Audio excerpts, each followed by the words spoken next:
days around.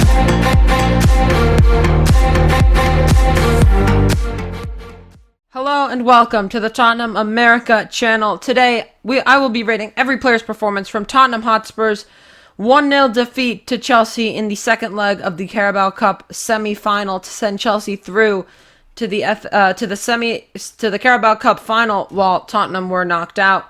I'm going to start with Pierre, Luigi, Golini, goalkeeper. But before I do, make sure you smash the subscribe button if you haven't already. Click the like button if you have enjoyed our content before. Comment down below what your ratings are. Now, Pierre, Luigi, Golini. I'm going to give him a 5.5. In all honesty, he didn't have much to face. Did make one or two really good saves, but that goal conceded just doxed him like a point, like 2 points, honestly, because he really should be keeping that out. There's no way you can be that indecisive and still not get to the ball when it's right, almost like an inch in front of you. He's got to get to the ball if he's a goalkeeper. And that was ultimately, the defeating point for today. Obviously, they were already 2-0 ahead on aggregate, but it probably would have ended in a draw or even our win if Chelsea never scored that first goal. Moving into the back five, Emerson Royale. I'm gonna give him a 6 flat out. He was very up and down today. Obviously, his crossing, as normal, was pretty horrendous. His crossing wasn't great, but he was making decent runs. Not great defensively. Did have two efforts on goal, one of which was very, very tame, and Kepa collected easily. The other one was a little bit more challenging. Emerson bulleted a header towards Kepa's goal, and Kepa had to stretch a little bit, but he did get to the ball eventually. Center backs, Japhet Tanganga. I'm going to give Japhet a 5. He lost the ball so many times driving forward, and I don't understand why he drove forward. There were other options. He could have passed, but he just insisted on driving forward, and then he'd lose the ball, and Chelsea would turn, and then for the goal, Tanganga loses Rudiger, and Rudiger has a free header, open header. He has no one challenging him at all, because Tanganga's completely lost him, and that's 3 mistakes in 3 games for Tanganga. 2 in the first game. Actually, that might even be 4.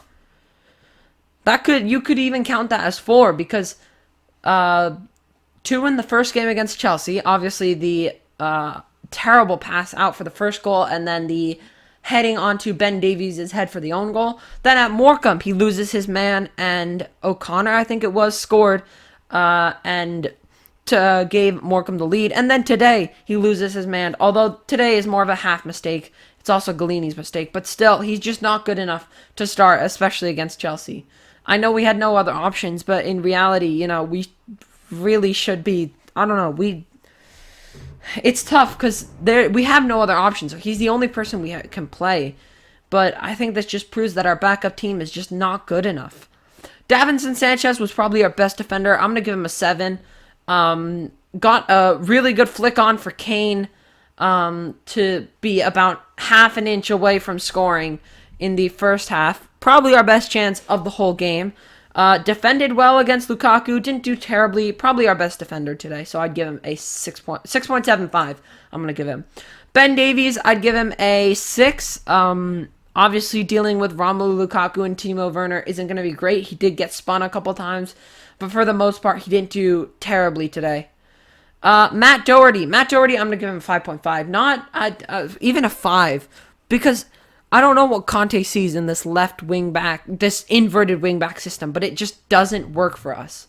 Having Doherty play on the left side when he's clearly a right back and cannot do anything with his left foot is just weakening us completely. And really, Sessegnon looks so much more comfortable. Even if it wasn't a great performance from him, he looks so much more comfortable on that left side than Doherty did.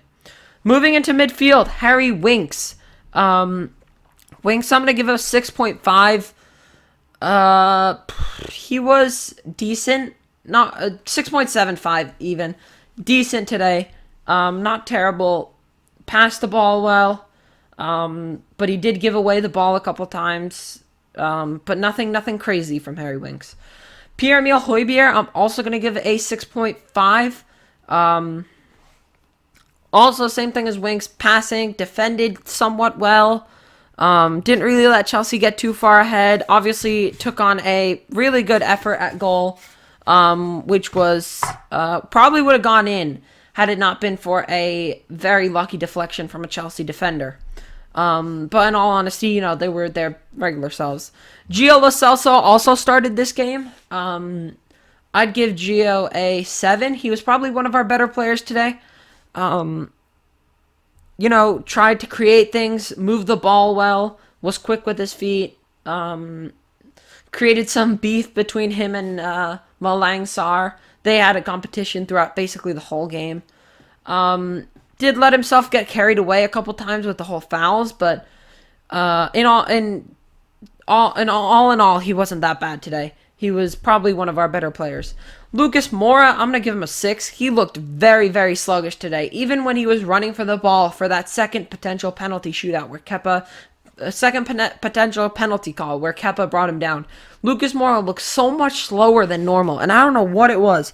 Sluggish. It was cold. I know it was really cold out in London, but he just wasn't as fast as he normally is, which was pretty surprising because recently he's been consistently good, but just today Lucas Moura could never get going.